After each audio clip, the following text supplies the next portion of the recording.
Dito na naman po kami sa aming kaibigan na acreage. So ayan yung buong yan, kanila itong buong ito, tapos yung birthday ng anak niya, may kaibigan na nag-swimming. Ayan. So ayan yung buong ito, ayan yung bahay nila. Tapos doon kami nanggaling sa entrance. So marami siyang tanim. Marami siyang tanim ini. So unang-una may flowers sila. O ayan. Ayun na yan. Tapos ito ay apple tree. So ito last year sinabi niya na ano daw pinugutan niya yung apple tree kasi flowers din. Kasi may mga animals dito na pumupunta like mga deer. Yung mga ganon at pinapakialaman yung mga tanim niya. So ayan, meron siyang greenhouse na last year pinicture ko rin ito na nangunguha ako ng napakarami niyang mga cherry tomatoes. Right now, hindi mo na ako papasok dahil wala naman masyadong mahihita pa dahil hindi pa siya ready. Okay? Pumasok lang ako dito kahit walang paalam ng may-ari para mangunguha. So meron siya sa loob, meron siyang kangkong na 2 paso. Meron siyang ano kaya yung gumagapang na yan? So mga ayan meron siyang beans, baggy beans. Meron siyang yung lettuce. Ayan yung nakahilera na tomatoes niya. Tapos dito tayo mangunguha ng wild berry. Una lang tayo sa kabila. So ngayon may flowers. Tapos meron siyang strawberry dito, mangunguha tayo ng strawberry. Ayan, may strawberry niya. Ayan. Nasa paso yung maganda kasi nasa paso yung strawberry niya. Wala pang hinog, ito lang siya. Pero kulang pa ng hinog yan. So, mga halukay tayo dito. Meron siyang compost dito. Lagyan na natin yan. Tapos, meron siyang mga ganito. Ayan. So, ito yung likod ng kanyang greenhouse. Aray ko, buwang naman ta. Bago tayo umikot sa greenhouse niya. Ayan, meron siyang maraming, ito yung vegetable garden niya. Ayan yung talong, which is I really want one. Tapos marami siyang, sibuyas. Tapos ito ay mga potato. Potato ito. Tapos, potato yan. Tapos ito, ano to? Alam niyo na kung ano yan. No? Ayan. Tapos ito yung mga lettuce niya. Mga pang salad. Tapos ito, parang beans. Baggy beans. Ayan, baggy beans. Ito, damo. Kunin nga natin tong damo niya.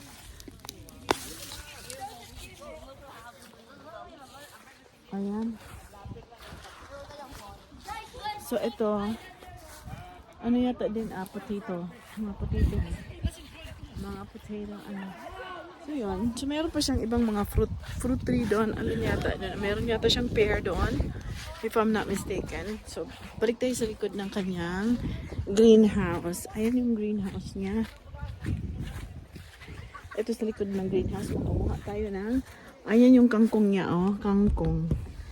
So ayan yung yung tawag nito yung potato. So ayun. So ito tayo. Ito yung meron ako nito na lagi kong pinupugutan. Tubo naman ng tubo. Yan yung tatanong ko kay Flor na alam kong meron siya. Hindi ko alam kung anong tumubo. Ang dami-dami Ang dami.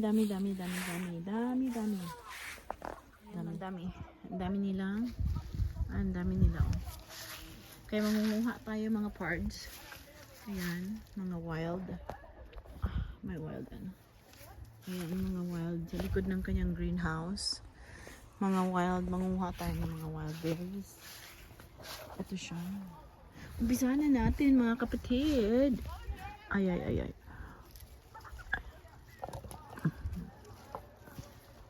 Ay, nasa na po. Tamis. Sabi ko mangunguha ako, sabi niya. Manguha. Nakasabi ko, wag mo na manguha ng ilagay sa lagyanan. Ang kukunin ko lang yung kakainin ko. Mamaya na ako manguha ng ayun. So, ayan, nangunguha tayo. Kasi meron ng hinog na eh. Pero hindi pa talaga siya yung 100% na hinog. Yung mga kahinugan niya, nasa 95%. Kaya okay na. Pag umabot to ng 100% na hinog, tamis na tamis ito. Matamis na nga siya, ano eh. Hindi pa siya 100%, ano. So, hindi naman nila mauubos. So, kaya, hindi naman sila nagtitinda nito eh. Kaya, sarap. Sarap guys. Ayan. So, ayun. Sinasabi ko lang sa inyo, ayan. Okay? So, see you later, guys. Bahay na nila after that fence.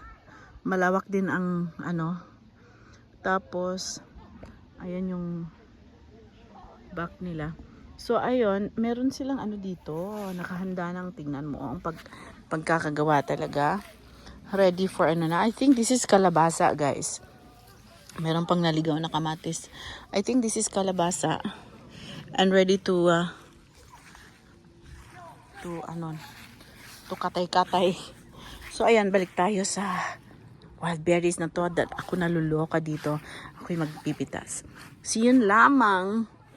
Ayan sila Jaira at saka ano. Ayan, nagsiswimming yung mga bata. Ayan. Si Jaira at saka si Jalen. So, anyways, ayun. Yun lang. Salamat po.